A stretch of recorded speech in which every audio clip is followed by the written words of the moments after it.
Good afternoon, everybody. Thank you for taking the time to join today's virtual forum, co-hosted by the School of Foreign Service and the Institute of Politics and Public Policy at the McCourt School. My name is Nick Azzolini. I am an MPM student at the McCourt School, and I am representing Georgetown's Civilian Military Association. As many of you know, the one thing everyone on this forum shares in common is a desire to serve our country. Whether that service is the military, politics, policy, it is all of our solemn goal to ensure the safety and prosperity of the United States. It's been my great pleasure to serve in the United States Army in Korea, Italy, and Afghanistan. Both of our guests today have also served in uniform and are now serving as our civilian elected leadership. I am pleased to introduce our guests today, Representative Jason Crowe of Colorado and Representative Michael Waltz of Florida. Both representatives have a distinguished career in the United States Army, earning prestigious awards, graduating from, quite frankly, very difficult schools, and both serving in combat areas. We're thrilled today to have them to join us and share their perspectives on the implications of the U.S. withdrawal from Afghanistan and Congress's response. The timing of this event cannot be more appropriate, with the congressional hearings having occurred within the last 48 to 24 hours. Please continue the conversation on social media by using the tag @GUPolitics. Today's event will be moderated by Amna Nawaz, a fall 2021 GU Politics Fellow and Chief Correspondent of PBS NewsHour. Ms. Nawaz has firsthand knowledge of the region, having served as a foreign correspondent and with NBC News. With that, I will turn it over to Amna. Nick, thank you so much for that wonderful introduction. And thank you to all of you for joining us today for this very important and timely conversation. Congressman Waltz, Congressman Crowe, welcome to you both. Thanks for making the time. Yeah, sure. Thank you. Good to be here. So Nick mentioned very briefly there, of course, you both have served on the ground in uniform in Afghanistan. I was there as a journalist. I was looking back over the timelines. I think we actually overlapped in some of our times there, but I do want to take a moment and hear from each of you. And Congressman Crowe, I'll start with you, just to reflect on the time that you were there, because you were there at different times. And as we've heard, the war went through very different stages at different times. What do you remember about the mission at the time, what was happening and unfolding on the ground at the time, and what you thought when you saw the fall of Kabul in mid-August? Congressman Crowe? Yeah, thanks, Amna. Thanks for moderating today, and thank you to the Georgetown University for putting this really important discussion together, and of course to my friend Mike Waltz, who we share, that bond of service, not just generally, but specific to Afghanistan. And while we sometimes always don't agree on politics, we find a lot of common ground on these issues of national security and defense, and have done some great work together. And we always have great discussions as well. So spirited but respectful. So I look forward to the discussion today. Yeah, what I remember, I was on the early end of the war. I was there in 2004 and 2005, and it's actually pretty amazing to think that was the early end, because that was 3 and 4 years into the war. But a very different phase, a very different time. But before we kind of settled into, in the last 10, 15 years, the war as we knew it of late. I served on the Joint Strike Force. I was the Army Ranger. I was with the 75th Ranger Regiment. And when we were deployed to Afghanistan, we were with Joint Special Operations Commands. We were conducting direct action strike missions and going for Osama bin Laden on the Bin Laden Task Force, as well as the Haqqani network, primarily along the Afghan-Pakistan border. So it was very targeted, very direct action, as we call it, the military focused, with a very small number of Rangers and Navy SEALs, primarily, is who we were working with. And that was very different from my prior service in Iraq. When I was with the 82nd Airborne Division, that was on the conventional side of the military, as we say, where I was manning checkpoints, doing patrols through the streets of Baghdad, doing raids day and night. Very different mission. But I remember the beauty of Afghanistan, actually, the physical beauty, the people. I remember these moments of humanity amidst some of the chaos that kind of stick out to me, actually, when I look back on it. And I remember the people that I served with and those that didn't come home, and their service as well. And I've been very reflective over that, as I know Mike and others have been, particularly in the last couple of months as the war has come to an end. At least our combat operations on the ground have come to an end. I've been very reflective about the path from there to here.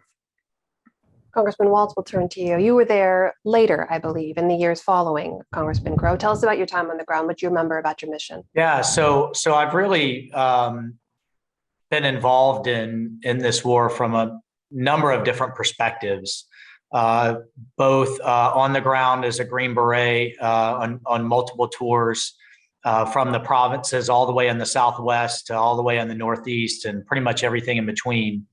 But also as a policy advisor to Secretaries Rumsfeld and Gates. At one point stood up our counter-narcotics policy and efforts there on the opium trade.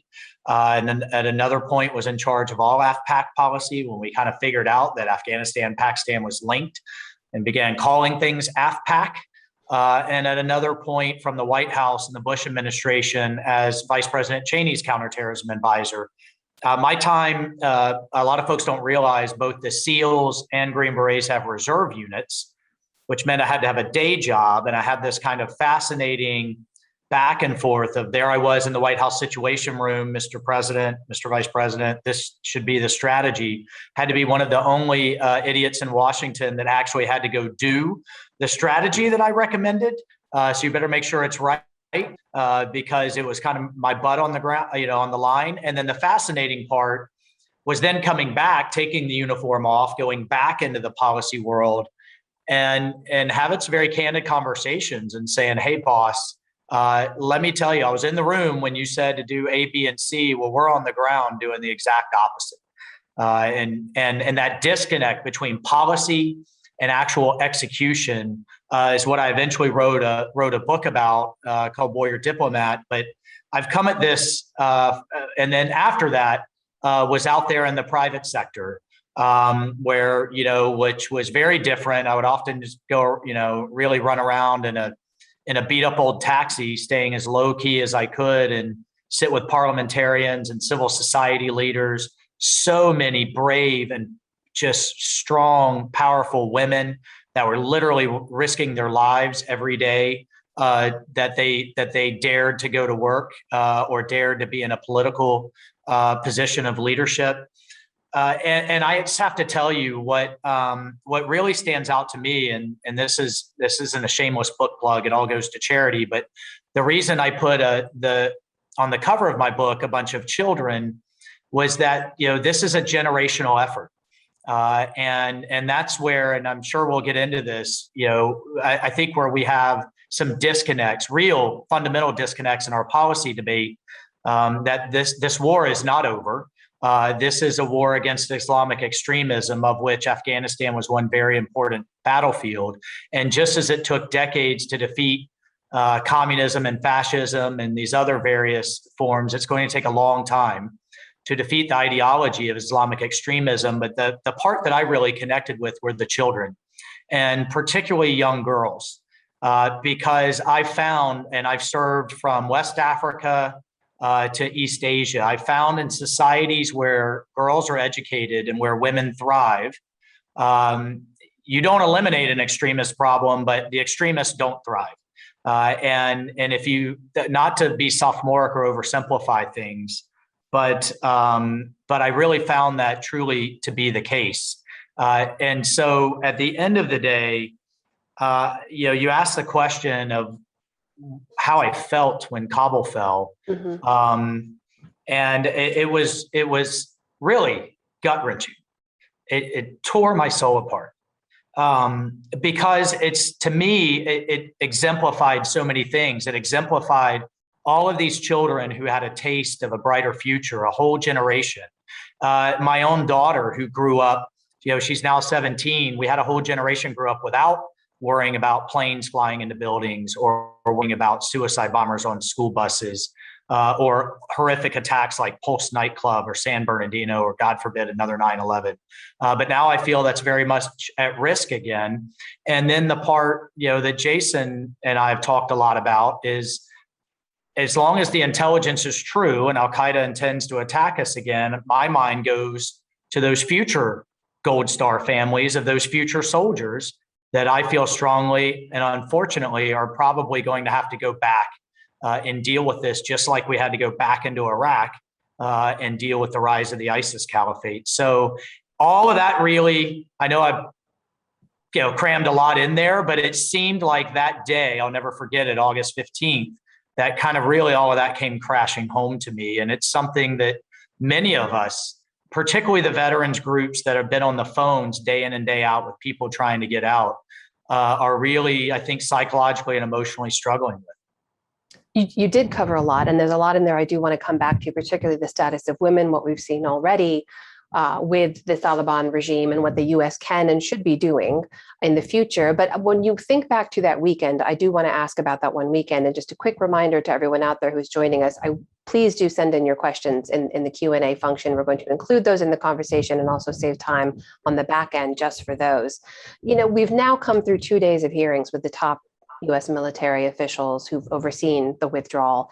And there is this sense of inevitability that kept coming up again and again. We have someone call the war a strategic failure. It was a stunning, remarkable acknowledgement. And then you have people sort of saying, look, war is messy.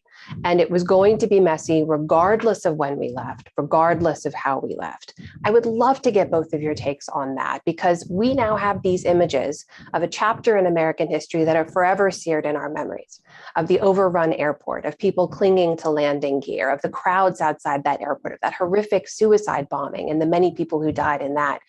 Did it have to be this way? Congressman Crowe, I'll go to you first. Yeah, so I think that means different things. There's different components to that question, right? There's the question of whether or not we ever could have built an American-style democracy in Afghanistan. There's the question about whether or not the Afghan government could have ever stood on its own. The question about whether this war was ever winnable, the strategic question. Then the question about the actual withdrawal itself. Right. And there were different elements of the withdrawal or the neo, right? There was the retrograde, which was the military drawdown. And actually, just from a military standpoint, that was a textbook retrograde. You took a 20-year military footprint spread across vast and hostile terrain. And you retrograded, you collapsed that in a matter of months with 0 U.S. casualties.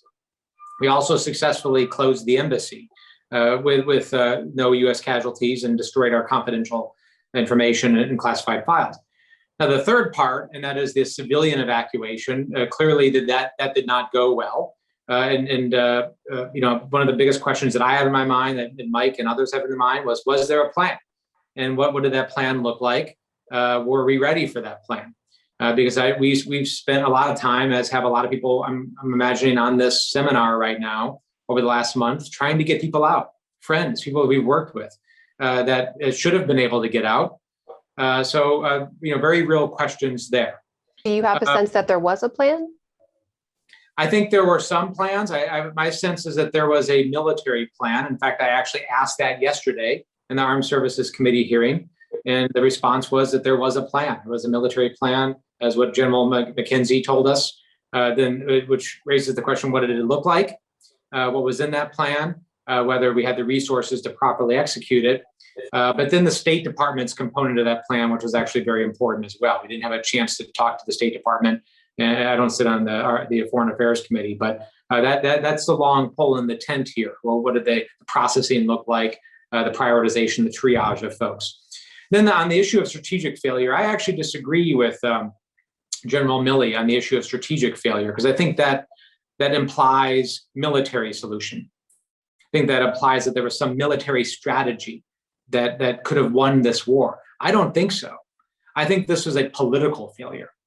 I think there was a lack of a discussion and a lack of a real acknowledgement about the limitations of any superpower, the limitations of our country, to actually nation build and to do what the overall project became over time, but it wasn't initially.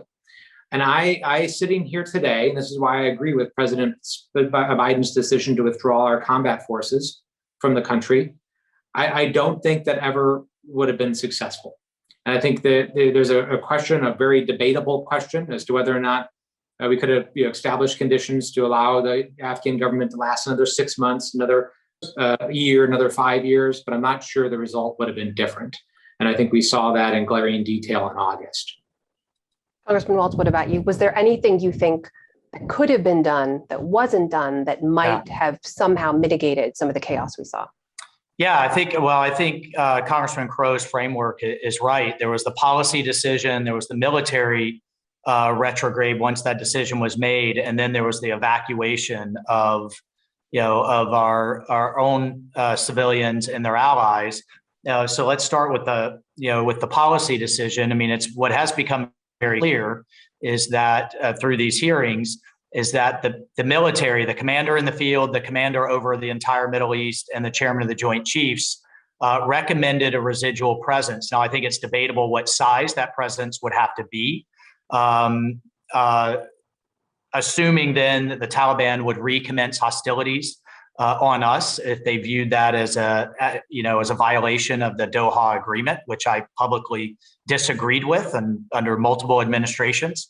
But look, at the end of the day, I think you have to start with the premise of the mission, and the premise of the mission was Al-Qaeda and creating conditions that Al-Qaeda could never again use Afghanistan as a launching pad to attack the United States and to attack the West again. And in that sense, I do think we were in a sustainable position with a small force focused on counterterrorism and focused on providing the backbone, logistics, maintenance, air support to the Afghan military that painfully, slowly, but over time was getting better and was taking the fight to the enemy in their own accord. I think it's important to look at various parallels. If you look at the withdrawal, we withdrew from Iraq in a very orderly fashion with a democratically elected government and with an Iraqi army. Now, I disagreed with that decision as well, because at the end of the day, we have to have a presence forward in order to keep a lid on terrorism. And I think what this debate is going to boil down to is can we defeat or at least mitigate and stop the rise of ISIS and Al-Qaeda and these major terrorist groups with drones only from a distance in what is now being termed a new term, over the horizon counterterrorism. And as I pointed out yesterday, that in the Middle East, we attempted that between 2011 and 2014 in Iraq. And we had much more to work with. We had an existing Iraqi government and military. We had bases in the region. We had our Kurdish allies on the ground. And we had ocean access. And we still, drones by themselves, and we saw this with the botched civilian strike that just killed civilians in Afghanistan, cannot prevent the rise of a major terrorist organization that intends to attack the West. But yet, that's what we now find ourselves dependent on. But now we have to do it in a landlocked country with a Taliban caliphate, with no bases in the region. Our local allies are being massacred as we speak. No troops or intelligence assets on the ground, and wholly dependent on the state sponsor of the Taliban, Pakistan, to even allow those drones to get there. Can I be clear about something? I want to clarify. Do I hear you saying we should have been leaving that small footprint of residual troops on the ground for years to come? In other words, it was a mistake for the Trump administration to say we'll go down to zero. It was a mistake for the Biden administration to adhere to. I do. I don't abide by, again, if you go back to my premise, we're fighting an ideology and an idea that's going to take decades to defeat. As long as it's at war with us and intends to attack us, then it's a debate the best way to deal with it, right? This notion that the war is over and we can stick our head in the sand and pretend, I mean, the intelligence has been very clear. Biden's director of national intelligence has briefed us, Al-Qaeda intends to attack the West again if given the chance. And the head of Al-Qaeda has pledged allegiance to the head of the Taliban. So then it becomes a debate that Jason and I have had many times of what are we willing, I look at it as an insurance premium, and those troops forward are a premium that we pay to prevent the catastrophic attack. And in weighing those risks and weighing those costs, I believe firmly that the United States should not and cannot withstand more San Bernardinos and Pulse nightclubs, or God forbid, another 9/11. and that going back to clean up the mess, if you look at the model of Iraq, when we had to go back to clean up the ISIS caliphate, is far more expensive than paying that premium over time. Congressman Crowe, do you believe we'll be back? Troops will have to go back to Afghanistan. Do you think that America is any safer today than it was 20 years ago?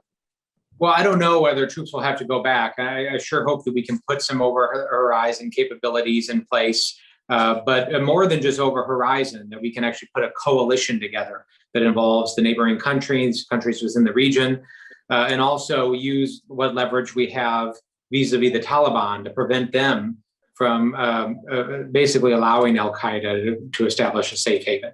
Now, I'm less concerned about ISIS-K, to be honest with you, because the ISIS-K and the Taliban are sworn enemies, and I don't believe that the Taliban will allow ISIS to reconstitute. But there is a relationship between the Haqqanis and al-Qaeda that I think we have to make sure that we're driving a wedge between. And obviously, the Taliban is not a monolith, right? There's different branches of the Taliban. There are some that I think we could engage with to put pressure on the Haqqanis to disengage with al-Qaeda. But I do want to address the larger premise here. And actually, Mike and I have had a lot of these discussions, and they've always been respectful. And we actually have been able to articulate, the premise that both of us are coming from on this. And we just disagree on some fundamental premise. And it's kind of several-fold. Number one, I disagree that there was a low-cost, low-grade military presence that was sustainable over time. I don't think that's true. For almost a decade, the Taliban have been gaining ground, gaining strength, gaining provinces, increasing the size of their force, and have had the battlefield momentum. And that was accelerating. And at the same time, it was very clear that when the deal ended, the so-called Doha deal, that they were going to conduct offensive operations against us. So here we were sitting here this year with the Taliban at their 20-year strength and height, while at the same time we were at our 20-year low with only 2,500 troops facing an offensive. So we would have had to plus up by some factor, maybe 10,000, maybe 15,000, maybe 20,000, but it wouldn't have been cheap. It wouldn't have been low cost. It wouldn't have been low grade. It would have been offensive, and we would have been on the ground fighting. That's number one. Number two, there's a broader notion that the military should be the lead or the predominant response to extremism. Now, there is undoubtedly a military role to play and a law enforcement role to play in combating violent extremism around the world. But undoubtedly, at the same time, having boots on the ground in places in the world actually inspires extremism, creates a reason to recruit folks, and makes us less safe just by virtue of us having those forward deployed locations. So we have to, I think, have a more nuanced view of what it means to combat extremism rather than just having bases and direct action strike forces all over the world. Because I think if we take that view, then we are locked into just a perpetual conflict. Because we'll do a strike, and we you kill the primary target, but guess what? That was somebody's brother, somebody's sister, somebody's father, and you create 10 more, and it just goes on forever. I'm going to leave this debate to the two of you over a bipartisan breakfast I foresee in your future. But you mentioned U.S. leverage, and I do want to ask you, because it's relevant to where we are now, what we've seen in these first few weeks of a Taliban regime coming into power has not been terribly confidence-inspiring for the future of human rights, women's education, really any of the promises that were made previous to the Taliban coming into Kabul and taking over. So I want to ask you, do you think the U.S. is doing everything they can be, using that leverage, the financial leverage that we know they have, the diplomatic leverage that we've heard again and again exists, to secure some of those rights? And if they aren't doing enough, when do you think they see that red line that says, now is the time for the U.S. to step in and say, you got to cut this out? Well, yeah, Jason and I could go route on this one for sure. And they're not easy questions, but I think we're actually aligned in terms of what needs to be done. Probably the disagreement is how to get there. But I'll just say this: I could tell you that the Afghan women, both the politicians, the leaders, the civil society leaders, the journalists, they desperately want our boots on the ground. The various civil society leaders that have been standing up publicly opposed to extremism, that desperately depended on our protection and are through us, the Afghan army and police forces protection, they desperately want our boots on the ground. So, this notion that the presence of the United States is creating more terrorists, because actually we get these, and it is in many cases absolute evil, but we get this extremist, oppressive, authoritarian yoke off their back. Is in my experience from West Africa to East Africa to the Middle East has been welcomed. And where they get so frustrated and upset is when they put not their lives on the line, but their whole family or tribe's lives on the line to stand with us and our values. And then we pull that away and leave them exposed. And we're literally seeing those who would stand with basic human rights, women's rights, and basic freedoms being hunted down right now as we speak. So there we have a fundamental disagreement. But sure. But what is the leverage? Short of boots on the ground, what's the leverage? Is we've given the Taliban the leverage. We just saw that yesterday when they said, "Don't dare fly drones over our airspace, or else." And the "or else" are the Americans and our allies that are still trapped behind enemy lines. And I promise you, very shortly, it's not going to be us using access to billions in foreign currency reserves to impose better behaviors. It's going to be the other way around in terms of them saying, if you want your folks to still be able to leave, if you want X, Y, or Z, we want international recognition, off UN blacklist, access to billions. It's going to be them that exercise their leverage. And that's in the form of hundreds of Americans trapped behind enemy lines.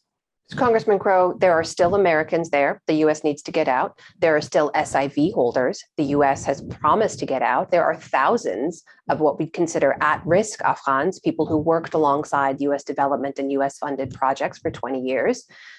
You've said there's a moral obligation there. I guess the question is, how does the U.S. see that through? What is the leverage, and when do they start to use it? Yeah, so I don't think anyone has the exact answer to that question right now. Honestly, I think we're still trying to figure that out. Mike and I actually did a lot of really good work together throughout this year to, number one, push the administration and others to start the evacuation earlier. We unfortunately were not successful in that effort, but we both believed that as soon as the withdrawal announcement was made in April, that broad-scale evacuations should have started and have occurred. That unfortunately didn't happen, and now we're dealing with a situation where there are many folks that could have been evacuated are now still there. We also believed and agreed that we should have extended beyond the August 31st deadline. That was an artificial deadline, and that we should have stayed beyond that for some time, not infinitely, but for some time to make sure we were getting more folks out, which of course did not happen either. So now we have to figure out what are the mechanisms to evacuate folks, physically get them out, to get them to third countries or to the United States. How do we process those folks? How do we identify them? How do we triage them? And then we're going to have to amend, frankly, the regulatory and the legal frameworks to allow them to have status, because we do have thousands of SIV applicants that we have a continuing obligation to. And the problem is there's no on-the-ground processing requirement anymore. Chief of Mission interview certification, like we actually don't have the logistics anymore to effectuate that program. But we did evacuate people who are SIV eligible, and they're now in the United States at one of the military bases. And now the State Department is also saying that now that you're in the U.S., you can't apply for a visa. So it's a damned if you do, damned if you don't type of situation. We evacuated them, but now we're saying, so the bottom line is the rules are going to have to change. We're going to have flexibility. We're going to have to amend the law and push the administration to create a new framework so that we can get folks out that we can get them paperwork and credentials and visa paperwork remotely, or with the assistance of Qatar, and continue those evacuations. And I do think we have leverage, not a lot, but I think we have some important leverage. I think the international community has leverage. The Taliban have never been able to successfully govern before. They know that. And now they're facing that challenge. And not everybody is Siraj Khan. You have Barada and others who are really trying to look at how they can put a government together. They're going to need those folks that were running the government before August 12th in some ways to help them with that project. They're going to need international assistance. Let's not forget that 85% of the Afghan economy was foreign money and foreign assistance and humanitarian aid. And we are actually they are facing, and they know this, a very, very brutal famine starting this winter. And they can't address that famine on their own. They're going to need international assistance to do so. So what we have to do— Are you suggesting the U.S. should withhold that aid and the financial leverage? I'm not suggesting that.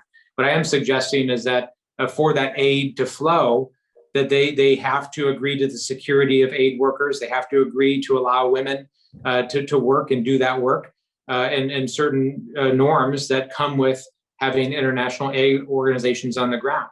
Those aid organizations are not going to do that work and can't do that work without some international norms and standards and security assurances. So there needs to be some engagement, because we cannot allow the people of Afghanistan to suffer and starve. And we can't just continue to completely write off the Taliban or say we're not going to engage with them in any way. And I think part and parcel to that is the continuing engagement that's going to be needed to make sure we're continuing to get American citizens who do want to leave out, as well as our SIVs and other folks who are P1 and P2 eligible. Can I just ask both of you, and then I will turn to student questions because we have them coming in now. This moment when you step back and reflect on it, and I say this as someone who covered the war early and then at several points throughout over the last 20 years, as you just mentioned, the Taliban are now in charge. The same people the US has been fighting for the last 20 years are now running the government and are already putting back into place some of the same elements of the brutal regime they had before. Women and girls are not going to school across the country. We've already seen some vengeance killings along the way as they were making their way across the provincial capitals to Kabul. How do you reflect, as both of you who are now elected officials serving in Congress, but also who've both been on the ground, how do you reflect on that moment? And Congressman Crowe, you mentioned specifically, working to target the Haqqanis and sort of undermine their effort. There's a Haqqani in the government, in the Afghanistan government now. How do you process that right now? Well, I'm still processing that. It's brutal. It's a tough pill to swallow. There's no doubt about it. And like Mike and so many other veterans, my heart was breaking when we saw this happening on August 12th. We didn't want this to end this way. And Siraj Haqqani in particular, both of my combat deployments, both of them with the Joint Strike Force and 75th Ranger Regiment, was largely trying to find Siraj Haqqani and fight here he is. And fight his fighters. Like, he was the one we were looking for, and he was killing our soldiers. He is a terrorist, and the Haqqani network is a terrorist organization. The Taliban is a terrorist organization. So we can't. I'm not going to stop pushing back on the issue of Haqqani being a member of that government. It just can't happen, and that needs to be something we're very clear on. That if they want to have some normalization and some engagement in the world, that you can have Haqqanis as members of that government. And I'm pretty firm about that. Congressman Waltz, I'll come to you briefly, and then we have our first student questioner standing Yeah, up. sure. I'm not, I deeply respect and love my friend Jason Crowe. I just think this is wishful thinking on the part of the administration. We've somehow fallen into this narrative of hoping that the good terrorists or the moderate terrorists are going to help us against the really bad ones. And we continue to hear time and time again from the administration, well, depending on their behaviors. Well, I don't know what they need to see. We hope they would have an inclusive and ethnically diverse government. We got the exact opposite.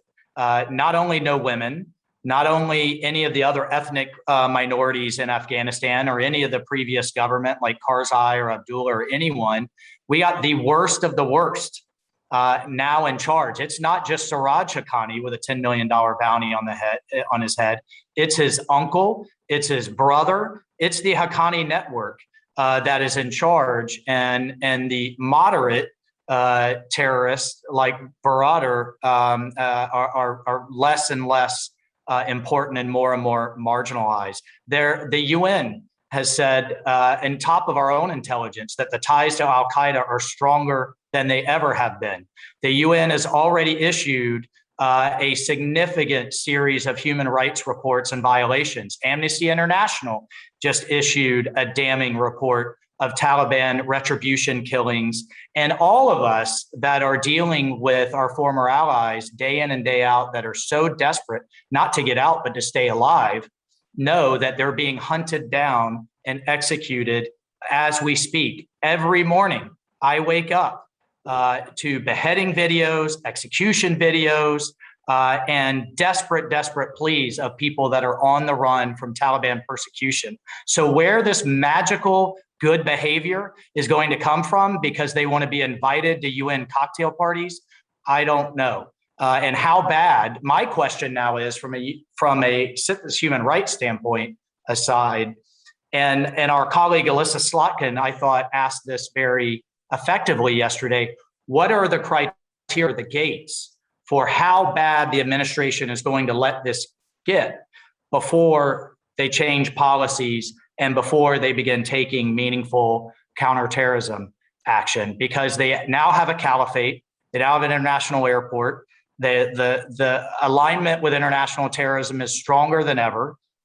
So what are those tripwires then for us to reverse this disastrous course?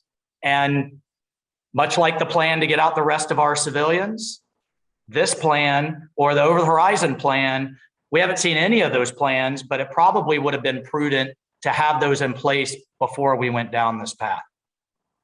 And I should mention too, I know both of your offices are relentlessly working to continue to get people out, which is something we'll absolutely continue to follow. But I do want to make sure we save time for our student questions. I thank you guys so much for being patient. Our first question comes now from Aryaman Sharma. Hello, everyone. Thank you for joining us at Georgetown today. It's been a great discussion so far. I wanted to ask a question specifically discussing the fundamental framework that you both mentioned, and Representative Walt's case, that is defeating the ideology of Islamic extremism, and in Representative Crowe's case, that's the idea of nation building. So I wanted to ask you each whether you think there is perhaps too large of a cultural difference, specifically citing religion and cultural differences, whether there's too big of that difference between the US and Afghanistan to institute democratic institutions in a nation of that social status. You know, I'll take just a quick stab with an anecdote. In my second tour, and you know, this somewhat highlights the difference in Rangers and Green Berets. Rangers are best in the world at kicking in doors and taking down our enemies. And Green Berets, we tend to embed with the local culture and try to affect change kind of by, with, and through our local allies. So my second tour, it was 3 of us embedded with an Arab task force from the UAE and Jordan, partnered with an Afghan army unit. So if I never eat goat again in my entire life, that'll be fine. It was a long year.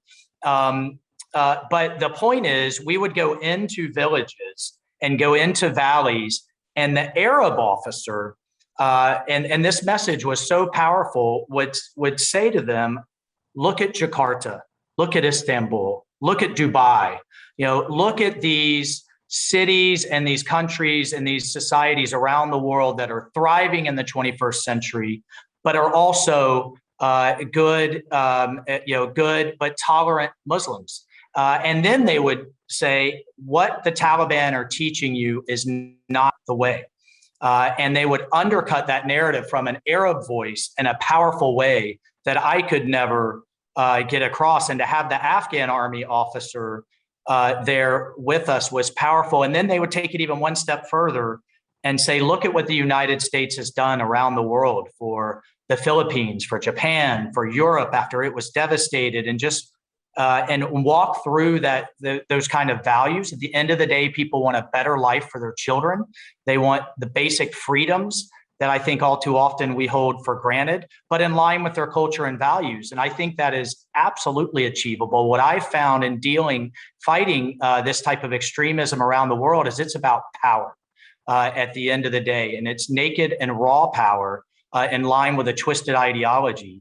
And that is something that I think we all can and have to address. And it's not a military solution, but the security is the oxygen that allows the economic, educational, civil society aspects of this to thrive. And without that security, it sucks the oxygen away from all of those others.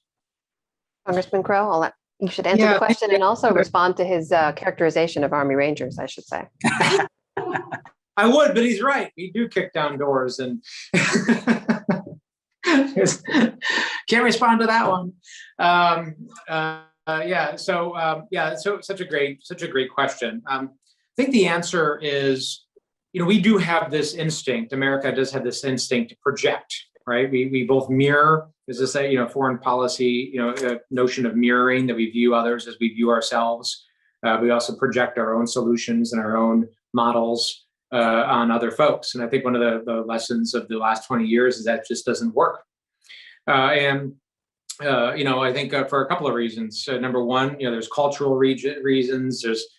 There's history and tradition reasons, civic reasons. What kind of civic culture do you have? There's identification issues. You ask somebody somewhere in the United States, what do you call yourself? And most would say they call themselves an American. If you go to Afghanistan and ask that question, you usually don't get the response, I'm an Afghan. They usually will answer, I'm a Pashtun, or what your tribe or background is. So it's very hard to create a national identity when you don't have the history and tradition of that. And so I think that's a lesson. And I think, we started this war, over 20 years ago, riding high off of winning the Cold War, feeling like as a superpower, we could do anything.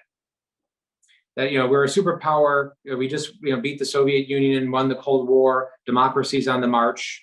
And there's nothing we can't do. Well, it turns out that there's things that even superpowers can't do. And I think there's some humility to be had out of that.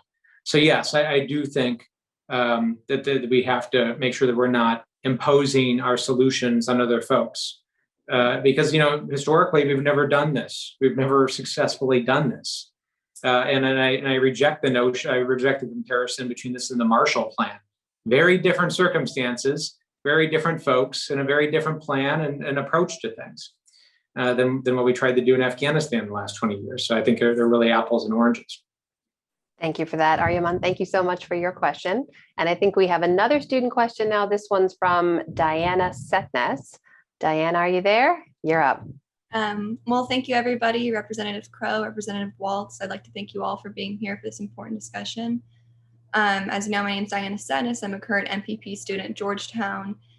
And I also come from a military family, with my brother most recently having been deployed to Kabul with the 82nd Airborne to evacuate Americans and our Afghan allies. My question to you is this: what does Congress plan to do about the alarming rates of suicide among our service members? And more specifically, how does Congress plan to address the rising suicides among those who recently served in Kabul during the evacuation this past August? Yeah, absolutely. So number one, we have to make sure that we're adequately funding and supporting the VA. The VA needs reform. There's still wait time problems. There's still eligibility problems. I've long said that the manner in which we address veterans issues and the way we bifurcate that from your time in service is one of the bigger problems, right? Because you're not a veteran technically until you take off the uniform and can't even apply and start the pipeline of getting your benefits and support until you take that uniform off. But often that means that somebody's sitting there for a year to 2 years before the benefits and support start to flow.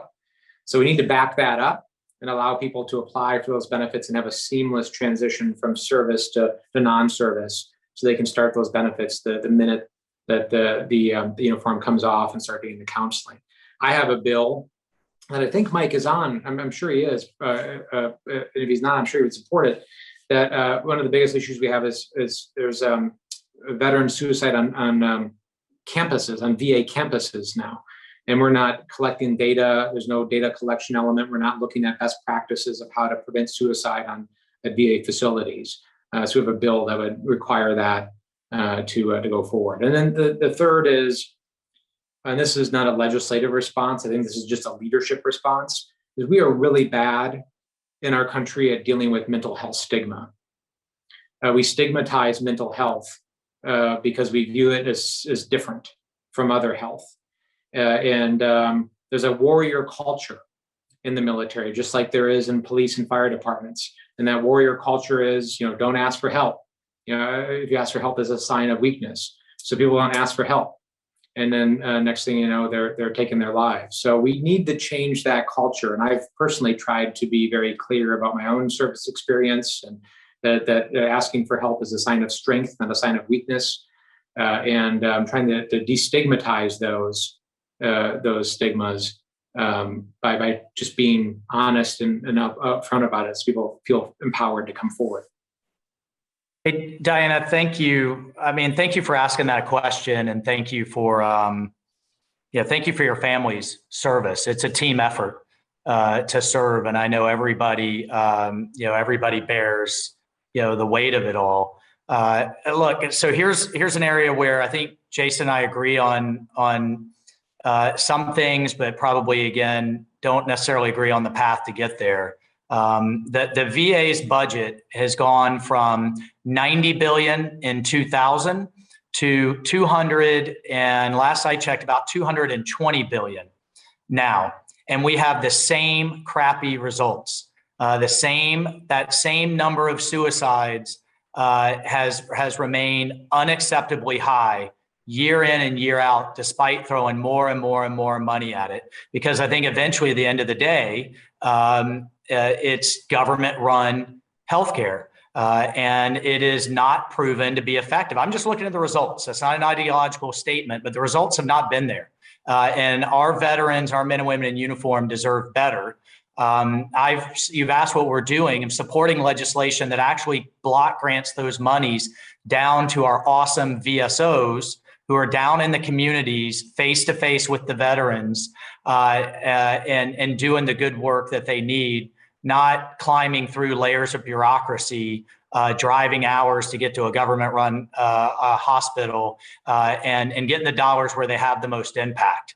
Number one. Number two, because it's government-run healthcare with volumes of rules and layers of bureaucrats, I don't think the veterans are getting the menu of options that they deserve, and I think they should have as big a menu as possible. That's from medicinal marijuana to service dogs to hyperbaric chambers, you name it. But instead, you get thrown kind of a bag of pills and a reference to a therapist, and it just hasn't worked. So other legislation that we just got through was that, and we had to force the VA to do this. Was to start providing service dogs and therapy dogs as part of it's called the PAWS Act. The VA had been studying it, kid you not, of whether dogs are effective for 6 years.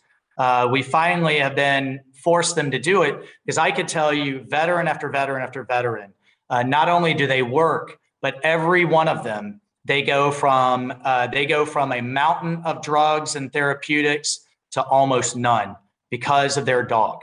And so it's things like that that we have to do, but throwing more money at a failed system, in my view, isn't the solution. And we have to broaden that menu of options when they do go to the VA. Diana, thank you so much for your question. Gentlemen, if it's all right with you, we probably have time for one more quick one. Excellent. One last one. Abe, you are up and you get the very last question. Hey guys, thank you so much. Rep Crowe and Rep Waltz, thank you guys for your service as well. My question is, for the Afghans that were brought into our country, do you think they were all vetted, and do you think that there's any risk of any extremists currently in our country at this time? Thank you. Let's just take that first. Sure. Yeah. So they were vetted. We know they were vetted at HKIA. We know that the Department of Homeland Security is doing vetting as they come into the United States at the Philadelphia airport and at Dulles, and that only a very small handful have popped up as a potential connection in that system, that NCTC system that actually has been stood up and developed and honed over 20 years is working. An extremely small number of folks, out of 95,000, literally, in the single digits, that have raised some concern. But they've been identified, and we're now going through the process of looking and following up on those. And then we don't even know whether they were problematic, but certainly that system is in place. So yes, I think we're doing what's necessary. We have to continue to do what's necessary to make sure we're protecting the country. But overall, I think that the important point to make here also is that these 95,000 Afghans are going to be tremendous citizens. And these are people who have already demonstrated their patriotism for this country. In many cases, have already fought for this country. And we go to great lengths to try to get young folks to serve and to be signed up for public service. Many of these people have already done it, and they're going to be great. And I think we have an obligation to make sure we're helping with that transition and providing a status and a pathway for them to become citizens. Yeah, I largely agree with that, Abe. I think there has been a lot of reporting out there. I think the vast majority of those without documentation or that are being reported, as not part of the SIV program, were family members of those who were. And I am comfortable. I mean, the vetting, as Jason described, needs to happen and is happening. But I am so far comfortable that it is being conducted, the vast majority of it, in third countries. And that's what Jason and I were asking for, demanding of the Biden administration back in April, was get those people out while we still had the military assets to do so. Get them to Guam, get them to Abu Dhabi, get them to the Qatar, and then you can finish, go through the State Department's checklist. But instead, we got all the military assets out and then had a fiasco on our hands. And I agree with Jason that the vast majority of these people, look, you had people so desperate to come to this great nation, they were clinging to the side of a jet, right? And I think that speaks to something that we may be a flawed country, but we're by far the most exceptional in the world. And in terms of worrying about people coming into the country, what happened with the Afghans and the single digits that we're seeing come up as kind of flagged in these systems pales in the comparison to what we're seeing in the southern border, where we have no vetting, where we have hundreds of thousands per month, where you had Panama just reported that they're going to have more transit their country this month than all of 2019 combined. So if there's any concern, my concern is there, not with the Afghans and the vetting that they're going through. Congressman Waltz, I'd love to host another conversation on immigration. We can unpack that a little bit more too. Abe, thank you so much for your question. And gentlemen, thank you to you both very much. I know it's an incredibly busy day for both of you, and we really appreciate you both coming on together, I have to say. It's always encouraging to see people from both sides of the aisle come to discuss and debate together. We really appreciate that. Congressman Mike Waltz and Congressman Jason Crowe, we appreciate your time.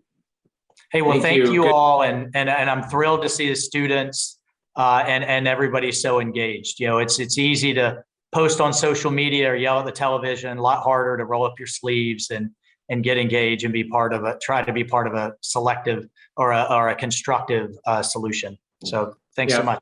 Yeah, likewise. Thanks to Georgetown. Thank you, Amna. And Mike and I were going to have this discussion on the House floor today anyhow. So it's just nice to have it early. So this is your rehearsal then. We appreciate your time. Thanks to both of you. Thanks to everyone out there for watching. Don't forget, you can check on the GU Politics website for upcoming events and sign up for their newsletter. The GU Politics team is going to be dropping links into the chat for all of their upcoming career events and other events you can sign up for as well. So thank you for joining us. I'm Amna Nawaz and appreciate y'all. Have a good rest of your day.